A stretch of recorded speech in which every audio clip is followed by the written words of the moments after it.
I know that your opinion on real world results versus laboratory studies, but these days, let me just put something out there. I'd like to see your response. These days, people will talk a lot about, okay, the studies or muscle biopsies show you train a muscle and stimulate hypertrophy growth, and then muscle protein synthesis peaks, 48 hours later, which means that you can hit the muscle again, ideally 3 days later or 2 days later. Okay. I tried that because I thought, hey, listen, I'm a scientist, I'll try it. And I immediately started going backwards with my progress. This was a few years ago. And went back to training each thing directly once per week. And where there's indirect stuff, arms getting hit once indirectly because of a chest and back workout on a separate day, I went right back to progress again. And so, I'm a scientist trained to do science. So how do you think about something where in a laboratory you can see something like protein synthesis peaks 48 hours later, therefore train every 72 hours versus the real world phenomenon? It's all very interesting, but if it doesn't work in practicality, what's it worth? I hear this a lot now about this science-based training, but I actually don't know what science they're talking about. I mean, some meta studies, I think, but how were those studies carried out? With whom? And so on and so on. I don't know. I know the Casey-Viator study where he put on 65 pounds of muscle, verified in a month by training like less than about an hour a week, I think. Those were whole body, I think it was whole body sets stuff. To failure. And yes, he was very underweight because he wasn't on anything, and then he got sick, so he's underweight. So he's building back muscle, but he wouldn't build it back without much stimulus.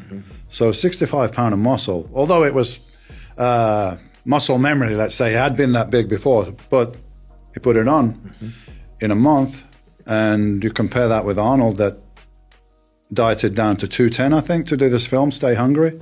Then he went back up to 230 for the Mr. Olympia, but that took him like 3 months. So you can compare the two. So when the people talk about these science-based studies and you shouldn't train to failure, it's better to keep reps in reserve, I don't know which studies they're talking about. I'm not saying they're not out there, but I'm not familiar with them. I'm not familiar with how they carried out the studies. But if it doesn't work in practicality, does it really matter? It doesn't matter. Often I've spent some time with these, and you might not be surprised to learn that a lot of times it's, we got some college students, they're doing leg extensions, we're looking at, biopsies of the quadriceps, this kind of thing. Rarely is it the kind of compound movements, multi-joint movements, sometimes, but not always. Well, look, my experience with the HIIT, high intensity, lowish volume training has been, I'll say it's not just about gaining muscle. I mean, I'm now 50. I know you're almost 64. Yep, coming up. Looking amazing. You'll tell us more about longevity stuff in a bit. But I have to say part of it is also that if one trains the way that you're describing, each muscle once per week, focusing on intensity, not volume, and so forth, 6 weeks or so, then backing off for 2 weeks, you also find that in your peer group, you're not the one always complaining about pain, and you have energy for other things, which we'll get back to. I mean, unless you're a competitive bodybuilder, most people, including myself, need energy to tend to life and want to be able to enjoy, it's not the soreness, it's the constant aches and pains that come from overtraining, I think, that most people don't have to live with, but think they do. It depends on your goals, yeah? But I really believe the average person, that wants to get health benefits from bodybuilding, weight training, resistance, whatever you want to call it, right? They should have a guy that's 40 or 50 or 60, guy or a lady, whatever. The idea is if you could, because you've lost muscle mass slowly since maybe 1% a year since you're 40, right? And this is affecting your health, your metabolism, the ability to process sugar, many, many things, bone strength. And the number one thing that I hear from people is, I don't really have time for that. I have a business, I have a family.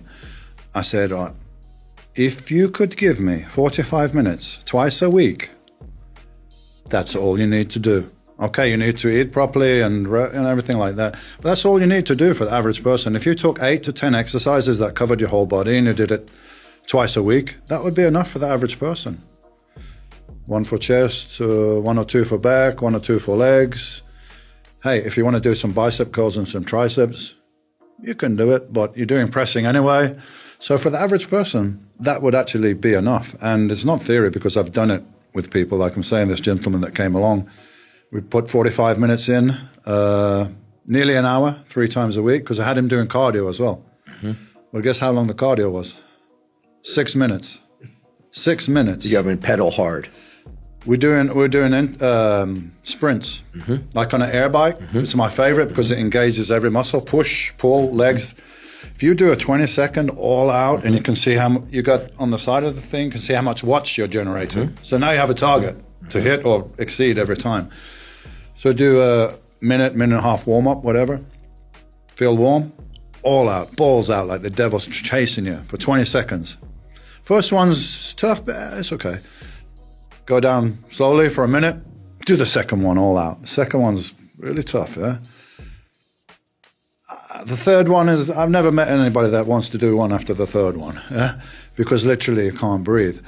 And the benefits from that, again, I think there's a book called The 1 Minute Cardio. It's a bit tricky because it's not really 1 minute. It's 1 minute of sprints, but it's 6 minutes in total. And they compared that to 45 minutes of steady cardio on a treadmill or whatever it is. And the results are more or less the same. So what do you want to do? Do you want to spend 6 minutes or do you want to spend 45 minutes? I'd rather do the 6 minutes. I do a bit of long cardio as well myself because I like biking in the mountains and stuff. But if you did that twice a week, along with some weight training, that would be amazing. You change your life, literally, with that and a good diet. So the whole time thing, excuses, it's not relevant. I'm not listening. You don't need a lot of time.